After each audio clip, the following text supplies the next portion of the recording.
प्रिय विद्यार्थियों, हम मुद्रा के मूल्य में परिवर्तन के संबंध में दो दृष्टिकोण, एक फिशर का लेन देन का दृष्टिकोण तथा दूसरे कैम्ब्रिज का नगद शेष का दृष्टिकोण, इस पर चर्चा कर चुके हैं। आज हम चर्चा करेंगे मुद्रा के मूल्य में परिवर्तन, इसके कारण देश में स्फीति एवं अविस्फीति की स्थिति उत्पन्न होती है, इस पर चर्चा करेंगे। हम जानते हैं कि मुद्रा एक सर्वोत्कृष्ट वस्तु है। इसकी मांग अपने आप के लिए नहीं की जाती। इसकी मांग वस्तुओं एवं सेवाओं को खरीदने के लिए की जाती है। वस्तुओं व सेवाओं को खरीदने की शक्ति के कारण ही मुद्रा के मूल्य में या मुद्रा के मूल्य का सृजन होता है। इसलिए मुद्रा के मूल्य में परिवर्तन का प्रभाव उन सभी लोगों पर पड़ता है जो कि मुद्रा की सहायता से विनिमय के सौदे करते हैं। स्फीति एवं अविस्फीति की अवधारणाएं मुद्रा के मूल्य से ही संबंधित होती हैं। मुद्रा का मूल्य वस्तुओं और सेवाओं की उस मात्रा को प्रकट करता है जिसे मुद्रा की एक इकाई से खरीदा जा सकता है। अर्थात मुद्रा की एक इकाई के द्वारा जितनी वस्तुओं तथा सेवाओं को खरीदा जाता है वही मुद्रा की क्रय शक्ति कहलाती है। मुद्रा का मूल्य वस्तुओं की कीमतों से विपरीत दिशा में चलता है। मुद्रा के मूल्य में परिवर्तनों से अर्थव्यवस्था में कीमतें, आय, उत्पादन तथा रोजगार आदि की स्थितियां प्रभावित होती हैं। अब हम चर्चा करेंगे मुद्रा स्फीति, इन्फ्लेशन।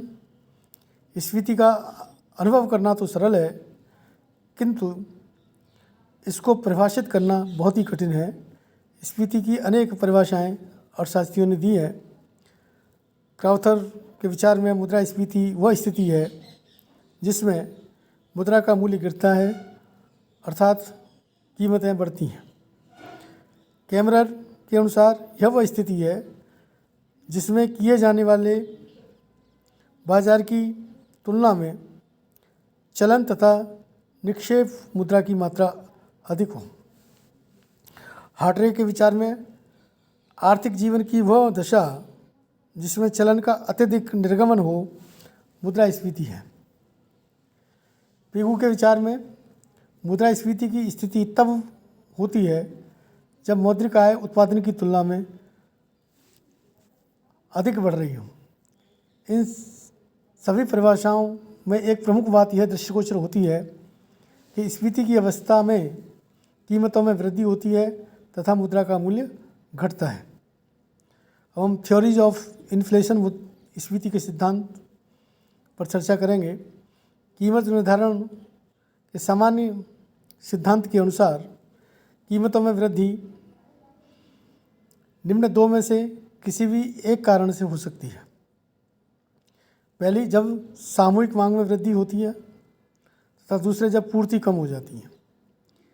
यदि पूर्ति अपरिवर्तित रहे तो सामूहिक मांग में होने वाली वृद्धि कीमतों में वृद्धि लाती है।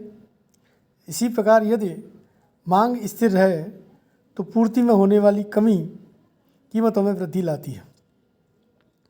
दाईं तरफ हम चित्र में देख रहे हैं कि एक्स अक्ष पर मात्रा को लिया है, वाई अक्ष पर कीमत को लिया है।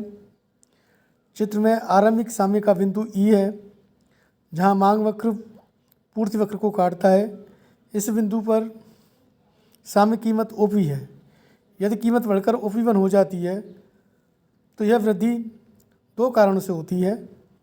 पहला, मांग वक्र के ऊपर की ओर खिसक कर D1 हो जाने पर तथा दूसरे पूर्ति वक्र के नीचे की ओर खिसक कर S1 होने पर तथा मांग वक्र के ऊपर एवं पूर्ति वक्र के नीचे की ओर खिसकने के संयुक्त परिणाम के कारण भी यह हो सकती है कीमत में वृद्धि। संक्षेप में वे कारण जो कि मांग में वृद्धि करते हैं उससे उत्पन्न स्फीति को मांग प्रेरित स्फीति तथा वे कारण जो कि पूर्ति में कमी लाते हैं। सामान्यतया लागत में वृद्धि के कारण पूर्ति कम हो जाती है। इससे उत्पन्न स्फीति को लागत जन्य स्फीति कहते हैं। अब आज हम मांग प्रेरित स्फीति, डिमांड पुल इन्फ्लेशन, इस पर हम चर्चा करेंगे। जब प्रचलित कीमतों पर उपलब्ध पूर्ति की तुलना में मांग अधिक होती है तो इसे मांग प्रेरित स्फीति कहते हैं। ऐसी स्थिति में सामूहिक मांग फलन ऊपर दाईं ओर खिसकता है, जबकि पूर्ति फलन में कोई परिवर्तन नहीं होता है।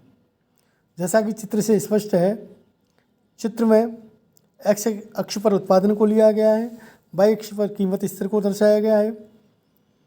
चित्र में OF पूर्ण रोजगार का उत्पादन स्तर है, अर्थात उत्पादन का स्तर OF से अधिक नहीं बढ़ सकता। OF उत्पादन स्तर से आगे कीमतों में वृद्धि होने पर उत्पादन में कोई वृद्धि नहीं होती, इसलिए पूर्ति वक्र पूर्णतया बेलोचदार हो जाता है, अर्थात एक्स अक्ष के लंबवत हो जाता है। मांग में जैसे जैसे वृद्धि होती है, D1, D2, D3, D4 तथा D5, उसके साथ ही कीमत स्तर में भी क्रमशः P1 से P2, P3, P4 तथा P5 तक वृद्धि हो जाती है।